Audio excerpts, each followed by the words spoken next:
Albuquerque's biggest murder mystery. Who killed 11 women and buried them on the West Mesa? The man in charge of that investigation is now the chief. Today, he sat down with News 13's Marissa Lucero and named a couple of names. The West Mesa Bone Collector. Before we begin, take a moment, check your doors, look around, and make sure you're safe and secure. Once you are, settle in, because what you're about to hear may keep you up at night. In 2009, a woman was walking her dog near 118th Street and Dennis Chavez when she came upon a bone. This is Cold Case Chronicles. Albuquerque, New Mexico, February 2nd, 2009. A woman walking her dog along the desolate edge of the West Mesa makes a discovery that would unearth one of the strangest serial murder cases in U.S. history. What she saw at first seemed like a bone sticking out of the dirt, but it wasn't animal remains. It was human. I don't know if it'd be considered a black eye. There's so many factors involved where, if we were missing, not doing the investigation correctly, or we mishandled certain things like pieces of evidence, or... Police descended on the scene, digging into the hard, dry desert earth. And as the days went on, more bones surfaced, one after another. By the time the excavation ended, 11 women's bodies had been uncovered, buried in shallow graves. But the killer, the man the media would call the West Mesa Bone Collector, was gone. The women found were young, many connected to sex work and drugs. Their disappearances, stretching from 2001 to 2005, had been overlooked, dismissed as high-risk lifestyles. But now, in the desert dirt, their voices screamed all at once. Each body was stripped of identity, buried with chilling precision, as if placed there in ritual.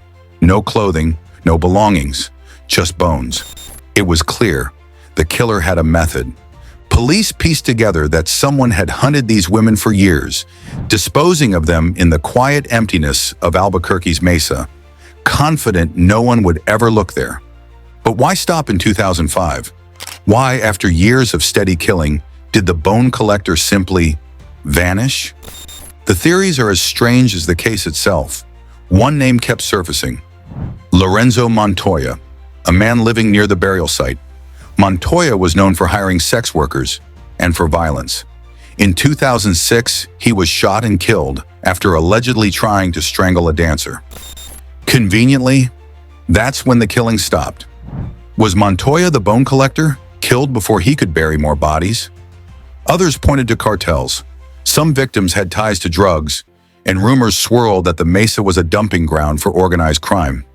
Even stranger, satellite imagery from Google Earth later showed disturbances in the soil during the years the women disappeared.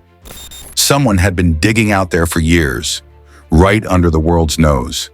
And yet no shovel, no vehicle, no witness ever tied to the crime.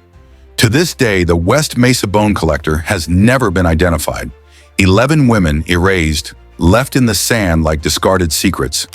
Their families still wait for justice, keeping their names alive: Monica Candelaria, Victoria Chavez, Julie Nieto, and so many others whose lives ended in that desert graveyard. The case is as bizarre as it is tragic. A killer who hunted for years, then disappeared. A burial ground discovered not by police, but by a woman walking her dog. And a mystery that lingers in the hot, silent wind of Albuquerque's Mesa. Maybe the killer is already dead. Maybe he still walks among us, unseen.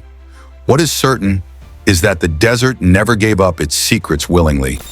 They were forced from the earth, bone by bone, until the truth screamed out.